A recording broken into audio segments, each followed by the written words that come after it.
ಬಡವರ ಮನೆಯಲ್ಲಿ ಈ ಒಂದು ವಸ್ತು ಇದ್ದರೆ ಸಾಕು, ಸಾಕ್ಷಾತ್ ಮಹಾಲಕ್ಷ್ಮಿಯೇ ನಿಮ್ಮ ಮನೆಗೆ ಪ್ರವೇಶ ಮಾಡುತ್ತಾಳೆ. ಪ್ರತಿನಿತ್ಯ ಅಲ್ಲದಿದ್ದರೂ ಸರಿಸುಮಾರು ಶುಕ್ರವಾರ ಸಂಜೆ 6 ಗಂಟೆಗೆ ಈ ವಸ್ತುವನ್ನು ಇಟ್ಟು ಪೂಜೆ ಮಾಡುವುದರಿಂದ ಸಾಕ್ಷಾತ್ ಮಹಾಲಕ್ಷ್ಮಿ ನಿಮ್ಮ ಮನೆಯಲ್ಲಿ ಶಾಶ್ವತವಾಗಿ ನೆಲೆಸುತ್ತಾಳೆ. ಆರ್ಥಿಕ ಸಮಸ್ಯೆಯಲ್ಲಿ ಬಗೆಹರಿದು ಸಾಲದ ಸಮಸ್ಯೆಗಳಿಂದ ಮುಕ್ತಿ ಪಡೆದು ಶ್ರೀಮಂತಿಕೆಯಿಂದ ಬಾಳುತ್ತೀರಿ. ಆ ವಸ್ತುಗಳು ಯಾವುದು, ಎಲ್ಲಿಂದ ತರಬೇಕು, ಸಂಪೂರ್ಣ ಮಾಹಿತಿ ಇವತ್ತಿನ ವಿಡಿಯೋದಲ್ಲಿ ನಿಮಗೆ ತಿಳಿಸ್ಕೊಡ್ತೀವಿ.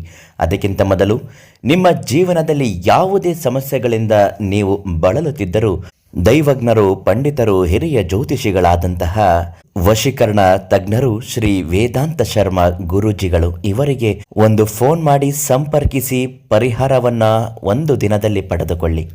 ಇನ್ನು ಸಾಮಾನ್ಯವಾಗಿ ಶ್ರೀಮಂತರ ಮನೆಯಲ್ಲಿ ಯಾವಾಗಲೂ ಇರುವಂತಹ ವಸ್ತುವೇ ಧನ ವಶೀಕರಣ ಲಕ್ಷ್ಮಿ ಯಂತ್ರ. ಈ ಯಂತ್ರವನ್ನು ಮನೆಯಲ್ಲಿ ಪ್ರತಿಷ್ಠಾಪನೆ ಮಾಡಬೇಕು. ಇದನ್ನು ಶುಕ್ರವಾರದ ದಿವಸ ಸಂಜೆ 5:30ಕ್ಕೆ ಪ್ರತಿಷ್ಠಾಪನೆ ಮಾಡಿ. ಪ್ರಾಣ ಪ್ರತಿಷ್ಠಾಪನೆ ಮಾಡಲು ಕೆಲವು ನಿಯಮಗಳನ್ನು ಪಾಲಿಸಬೇಕು. ಆ ದಿನ ತಣ್ಣೀರಿನಲ್ಲಿ ಸ್ನಾನ ಮಾಡಿ ಸಂಜೆ ಪೂಜೆಗೆ ಸಿದ್ಧ ಮಾಡಿಕೊಳ್ಳಿ. ಪೂಜೆ ಸಿದ್ಧ ಮಾಡಿಕೊಳ್ಳುವಾಗ ಮೊದಲು ಮಹಾಲಕ್ಷ್ಮಿಯ ಒಂದು ಪುಟ್ಟ ವಿಗ್ರಹ ಇರಬಹುದು ಅಥವಾ ಒಂದು ಫೋಟೋ ಇರಬಹುದು. ಒಂದು ಬೆಳ್ಳಿಯ ಪುಟ್ಟ ಲಕ್ಷ್ಮಿ ವಿಗ್ರಹ ಇದ್ದರೆ ತುಂಬ ಶ್ರೇಷ್ಠವಾಗುತ್ತೆ, ಪೂಜೆ ಬೇಗ ಸಲ್ಲುತ್ತೆ. ಇದನ್ನು ತೆಗೆದುಕೊಂಡು ಬಂದು ಕೆಂಪು ಬಟ್ಟೆಯ ಮೇಲೆ ಅದನ್ನಿಡಬೇಕು.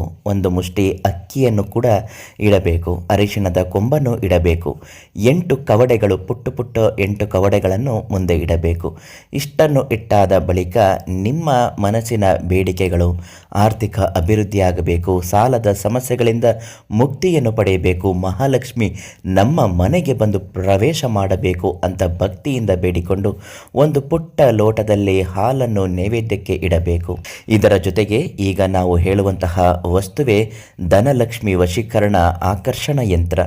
ಇದನ್ನು ಅದರ ಮೇಲ್ಭಾಗದಲ್ಲಿಟ್ಟು ಭಕ್ತಿಯಿಂದ ಮಹಾಮಂಗಳಾರತಿ ಮಾಡುತ್ತಾ ಹಾಲನ್ನು ನೈವೇದ್ಯ ಮಾಡುತ್ತಾ ಸಂಕಲ್ಪವನ್ನು ಮಾಡಿಕೊಳ್ಳಿ.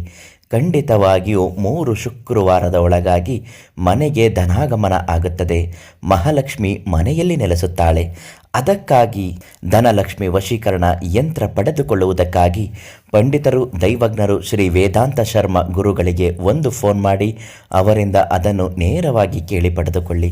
ನಿಮಗೆ ಖಂಡಿತ ಅವರು ಕೊಟ್ಟೇ ಕೊಡುತ್ತಾರೆ. ಜೀವನದಲ್ಲಿ ತುಂಬ ಜನ ಅದನ್ನು ಪಡೆದು ಉದ್ಧಾರವಾಗಿದ್ದಾರೆ. ನಾಳೆ ಮತ್ತೊಂದು ಮಾಹಿತಿಯೊಂದಿಗೆ ಭೇಟಿ ಮಾಡುತ್ತೇನೆ. ಧನ್ಯವಾದಗಳು.